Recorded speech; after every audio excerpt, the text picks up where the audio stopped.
ఓం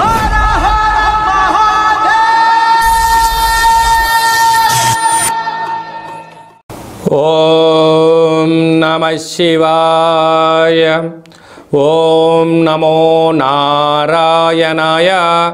ఓం శ్రీ స్వర్ణాకర్షణ కాల భైరవాయ నమో నమః. ఓం శ్రీ నరదృష్టి నివారణాయ నమో నమః. అతిక్రూర మహాకాయ కల్పాంతర దహనోపమ శ్రీ అష్టకాల భైరవ దేవతాభ్యో నమో నమః. హరి ఓం.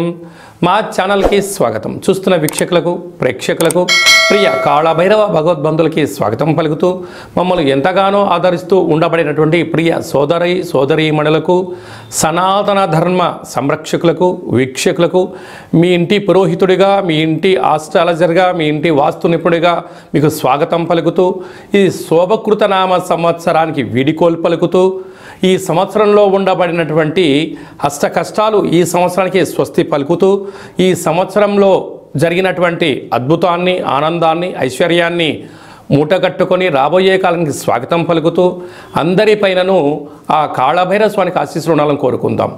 మనకు 1వ తారీఖు 4వ నెల 2024 నుండి 8/4/2024 వరకు అనగా సంవత్సరానికి వీడుకోలు పలుకుతూ ఆదివారం రోజు మాస శివరాత్రి, సోమవారం పూట సోమవతి అమావాస్య సందర్భంగా మనం అందరం ఎలాంటి విధి విధానాలు పాటించడం వలన ఈ కష్టాలకు స్వస్తి పలుకుతూ రాబోయే కాలానికి శోభకృతనామ సంవత్సరానికి స్వాగతం పలుకుతూ ఎలాంటి ఐశ్వర్యాన్ని, ఎలాంటి ఆనందాన్ని పొందాలో ఈ వీడియోలో సవివరంగా సంపూర్ణంగా తెలుసుకుందాం.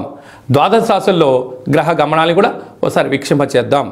మేషరాశిలో బుధుడు మరియు గురు సంచార స్థితి, కన్యరాశిలో కేతు సంచార స్థితి, కుంభరాశిలో కుజుడు శుక్రుడు శని సంచార స్థితి, మీనరాశిలో రవి రాహుల సంచార స్థితితో గ్రహ గమనాలు ఈ విధంగా ఉన్నాయి. సింహరాశి వారికి అష్టమ స్థానంలో రాహు సంచారం చేయడం వలన ఎరుపు రంగు గాజులు, ఎరుపు వస్త్రాలు, ఎరుపు రంగు కలిగినటువంటి చీరను ఏర్పాటు చేసుకొని కులదేవతలకు, ఇష్టదేవతలకు బొడ్రాయి దగ్గర, గ్రామదేవత దగ్గర ఎర్రటి దీపాన్ని పెట్టి ఈ చాకలి వాళ్ళతో దిష్టి దించుకొని వారికి ఈ వస్త్రాలను దానం చేయడం వలన దృష్టి ప్రభావాలు, వాస్తు దోషాలు, నరదృష్టి యొక్క ప్రభావాలు, తాంత్రికపరమైన దోషాలు, అనారోగ్య పరిస్థితి, నరాల బలహీనత, దీర్ఘకాలిక వ్యాధులు దూరం అవుతాయని చెప్పి గమనించాలి. ఈ తెలుగు సంవత్సరాది చివరి మాస శివరాత్రి, సోమవారం అమావాస్య, సోమవతి అమావాస్య సందర్భంగా మనము ఈ సంవత్సరంలో ఉన్న కష్టాలను ఎలా స్వస్తి పలుకుతూ ఎలా స్వాగతం పలకాలి అన్నట్లయితే వీలైనంత వరకు గృహాన్నంతా శుద్ధి పెట్టుకొని వీలైతే పెయింట్స్ కానీ రంగులు కానీ వేయించేసుకొని నూతన వస్త్రాలు మనం ఏర్పాటు చేసుకోగలగాలి. అదే కాకుండా ఆదివారం రోజు మాస శివరాత్రి మహాదేవుడికి యథాశక్తిగా పంచామృతములతో, గరికెతో, నవధాన్యాలతో యథాశక్తిగా అభిషేకం చేసుకోవడం. ఎందుకనగా మహాశివరాత్రి అంటే వచ్చేటువంటి మొట్టమొదటి మాస శివరాత్రి అవ్వడం, తెలుగు సంవత్సరాదిలో శోభకృతినామ సంవత్సరంలో చివరి మాస శివరాత్రి అవ్వడం, అలాగనే చివరి అమావాస్య అవ్వడం. అంటే మనము ఈ చివరి అమావాస్య అవగానే మనం ఏం చేస్తూ ఉంటామయ్యా అంటే మనకు పొలాల అమావాస్య అని, కొత్త అమావాస్య అని, అంటే ఒక్కొక్క ప్రాంతంలో ఒక్కొక్క రకమైన పేర్లు పిలవడం జరుగుతూ ఉంటుంది. కనుక ఎవరి ఆశీస్సులు మనకు ఉండలేకపోయినా పితృదేవతల యొక్క ఆశీస్సులు మనకు శ్రీరామ రక్ష, గ్రామ దేవతల యొక్క రక్ష మనకు శ్రీరామ రక్షగా భావించగలగాలి.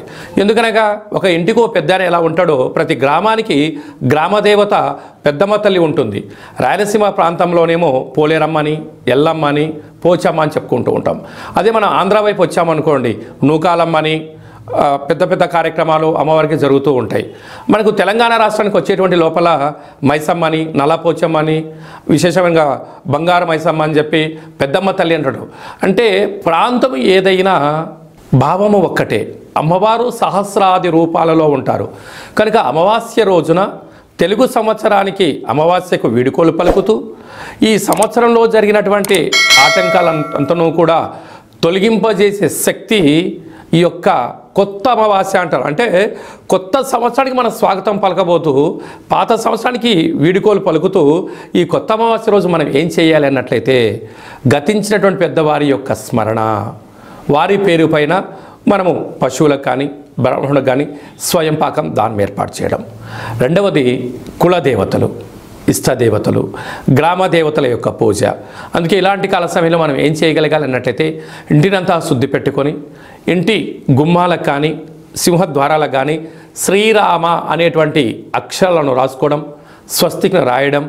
అలాగనే ఇంట్లో పూజా మందిరంలో దేవతల్ని శుద్ధి పెట్టుకొని అఖండమైన దీపాన్ని ఆ ఒక్క పూట పెట్టుకొని, మనకు పులగము అంటాం రాయలసీమ ప్రాంతంలో, అలాగే మనకు తెలంగాణకు వచ్చినప్పుడు కిచిడి అంటారు, ఆంధ్ర ప్రాంతానికి వచ్చినప్పుడు పులిహోర అంటాం. అంటే ఒక్కొక్క ప్రాంతంలో ఒక్కొక్క రకం అంటే ఉడికేటువంటి అన్నంలో అంటే బియ్యంలో పెసరపప్పు కొద్దిపాటి పసుపును వేసి అన్నాన్ని ఉడికింపచేసి తెల్ల నువ్వుల పచ్చడిని ఏర్పాటు చేసుకొని, అలాగనే గారెలు, బూరెలు, ఉండ్రాళ్ళు, భక్ష్యాలు లాంటివి చేసుకొని కులదేవతలకు నైవేద్యంగా పెట్టి గతించిన పెద్దవారికి నైవేద్యంగా ఏర్పాటు చేసుకొని, అవన్నీ ఏర్పాటు చేసుకొని ఒక కొత్త చీరే, 2 జాకెట్ పీసులు, గాజులు, పూలు, పళ్ళను ఏర్పాటు చేసుకొని మన ఇంట్లో అంటే మన ప్రతి గ్రామంలో చాకలి వాళ్ళు ఉంటారు, వారిని పిలిచి వారికి బొట్టు పెట్టి గాజులు పెట్టి వారి చేత మీరు ఇంటి యజమానులందరూ కూడా చీపిరి అనగా జాడ్ అంటే మనకు తెలంగాణ ప్రాంతంలో పొరక అంటారు ఒక్కొక్క ప్రాంతంలో,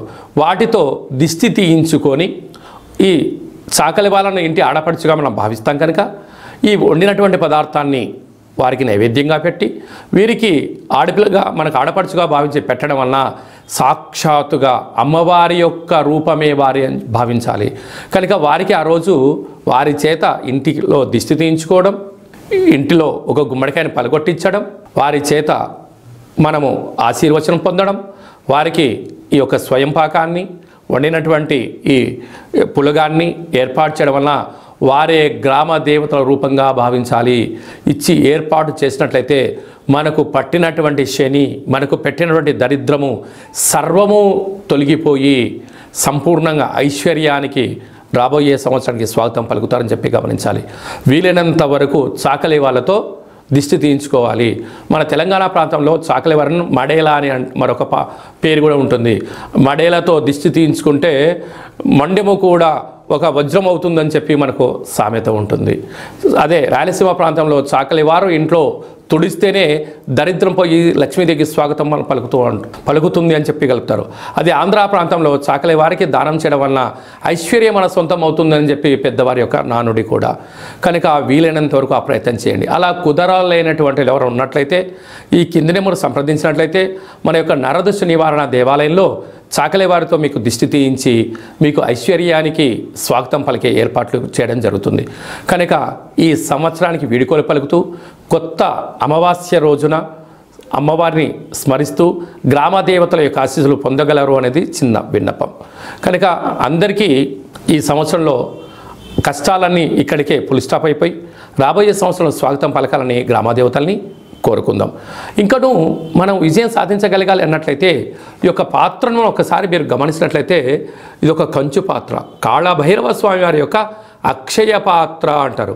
ఈ యొక్క పాత్రలో 12 రాసులను అచ్చు వేయడం జరుగుతుంది.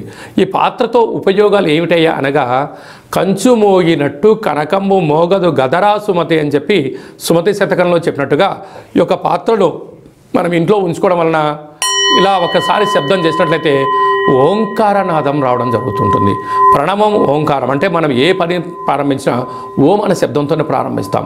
ఈ యొక్క శబ్ద తరంగాలు ఇంట్లో ప్రసరించడం వలన అందులో ఈ కొత్త అమావాస్యకు స్వాగతం పలుకుతూ మనం చేయడం వలన ఇంట్లో ఉండబడినటువంటి జ్యేష్ఠాదేవి, దుష్టశక్తులు, తాంత్ర ప్రయోగాలు తొలగిపోయి ఐశ్వర్యం కలిగినటువంటి మహాలక్ష్మీదేవి అమ్మవారు మన ఇంట్లోకి స్వాగతం పలుకుతుంది. ఎలాగో ఒకసారి చూద్దాం.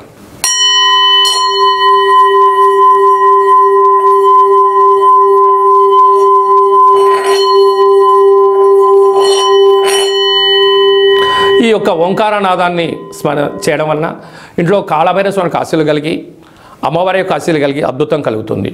ఈ ఆసక్తి గలవారు ఈ అక్షయ పాత్రను ఎవరైతే సొంతం చేసుకుంటారో వారందరికీ కష్టాలు తొలగిపోయి ఐశ్వర్యం, నరదృష్టి, శత్రు ప్రభావాలు, తాంత్రిక ప్రయోగాలు తొలగిపోయి వ్యాపార ఆకర్షణ, జనాకర్షణ, వివాహం కాని వారికి వివాహము, సంతానం లేని వారికి సంతానము, ధనం కావాలనుకున్న ధనము, విదేశాన వెళ్ళాలి అనుకున్న వారు ఏదైతే కోరుకుంటారో అవన్నీ కాళభైరవుడు స్మరిస్తేనే ఇవ్వడం జరుగుతుంది. మీకు ఈ యొక్క అక్షయ పాత్రతో పాటు పిరమిడు, డాలరు, కంకణము మీకు ఏర్పాటు చేస్తూ పూజా కార్యక్రమాన్ని ప్రత్యక్ష ప్రసారంగా చూపించడం జరుగుతుంది.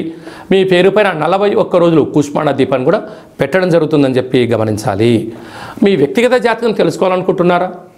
మీ యొక్క పేరు, పుట్టినటువంటి తేదీ, నెల, సంవత్సరం, సమయం రాసి మీరు వాట్సాప్లో పంపించగలిగినట్లయితే సంపూర్ణమైనటువంటి జాతకాన్ని 100 సంవత్సరాల జాతకాన్ని వ్రాసి పంపించి మీరు పుట్టినప్పుడు గ్రహ గమనాలు ఎలా ఉన్నాయి, ప్రస్తుతం ఎలా ఉండబోతున్నాయి, రాబోయే కాలంలో ఎలా మారబోతున్నాయో సవివరంగా సంపూర్ణంగా తెలియజేయడం జరుగుతుంది. అలాగనే చాలామందికి డేట్ ఆఫ్ బర్త్లు ఉండవు. మీ పేరు యొక్క మొదటి అక్షరాన్ని అనుసరిస్తూ రాశిని తెలియజేస్తూ గ్రహ గమనాల పరిస్థితిని వివరిస్తూ రమణ శాస్త్రం ద్వారా అనగా గవ్వళ ద్వారా భూత, భవిష్యత్, వర్తమానాన్ని కాళభైరవ ఉపాసన చేత తెలియజేయడం జరుగుతుంది. ఆసక్తి గలవారు, జ్యోతిష్యం తెలుసుకోవాలనుకుంటున్నవారు, జ్యోతిష్యం అనగా భవిష్యత్తుని ముందే అంచనా వేయడం, దానికి అనుకూలంగా ముందుకెళ్ళడం కనుక తెలుసుకొని మిమ్మల్ని ముందుకు తీసుకెళ్లే ప్రయత్నం జరుగుతుంది. కనుక ఆసక్తి గలవారు ఈ కింది నెంబర్ను సంప్రదించి వాట్సాప్ ద్వారా, ఆన్లైన్ ద్వారా, ఆఫ్లైన్ ద్వారా అపాయింట్మెంట్ తీసుకొని సంప్రదించగలరు. అలాగనే భార్యాభర్తల మధ్య తరచూ గొడవ పడుతున్నారా? పోలీస్ స్టేషన్లు గొడవలు మనశ్శాంతి లేని జీవితం పొందుతున్నారా? మీకు కాళభైరవ స్వామి యొక్క ఆశీల చేత పేరులో స్వల్పమైన మార్పు చేత చిన్న చిన్న ఆచరణల ద్వారా మీకు ఉండబడినటువంటి ఆటంకాలు తొలగిపోయి ఐశ్వర్యం కలగాలని సలహాలు సూచనలు జరుగుతుంది. మీ అబ్బాయి కానీ అమ్మాయి కానీ ఎంత ప్రయత్నం చేసినా వివాహం కుదరట్లేదా? వచ్చినటువంటి సంబంధంలో అమ్మాయి జాతకంలో ఏమన్నా గండాలు, దోషాలు ఏమైనా ఉన్నాయా? అంటే మన అబ్బాయి యొక్క జాతకంలో కానీ మన అమ్మాయి యొక్క జాతకంలో ఎలాంటి యోగాలు ఉన్నాయో కూడా మీకు తెలియచేయడం జరుగుతుంది. కనుక అందరికీ ఈ సంవత్సరానికి వేడుకోలు పలుకుతూ ఈ కొత్త అమావాస్య రోజున కాళికామాత కాళభైరవ యొక్క ఆశీస్సులు పొందాలని కోరుకుంటూ ఆశీర్వచనం. ఓం కాళకాలాయ విద్మహే కాళాతీతాయ ధీమహి తన్నో కాళభైరవ ప్రచోదయాతు. శతమానం భవతి శతాయు పురుష సతేంద్రియ ఆయుష్యేవేంద్రియే ప్రతిష్టతి. ధనం ధాన్యం బహుపుత్రలాభం శత సంవత్సరం దీర్ఘమాయు. మహా అమావాస్య, మౌని అమావాస్య, దేవత కాళికా దేవత, కాళభైరవ దేవత అర్పణమస్తు. ఈ వీడియో మీకు నచ్చినట్టయితే లైక్ చేయండి, షేర్ చేయండి, మా ఛానల్ని సబ్స్క్రైబ్ చేసుకోండి. మేము చేస్తున్న వీడియోలో మీకు ముందస్తుగా నోటిఫికేషన్ రావాలి అన్నట్టయితే గడ్డ సింబల్ ప్రెస్ చేయండి, అలానే బటన్ కూడా తెలియచేయండి. ఈ యొక్క కొత్త అమ్మవారి యొక్క ఆశీస్సులు మీరు అదనంగా ఉచితంగా పొందాలి అన్నట్లయితే మీరు ఎవరి క్షేమానైతే కోరుకుంటున్నారో లేక మీ క్షేమాన్ని ఎవరితో కోరుకుంటున్నారో వారికి ఈ వీడియోను ఫార్వర్డ్ చేసి ధర్మాన్ని కాపాడుతూ అమ్మవారి యొక్క ఆశీస్సులు పొందగలరు.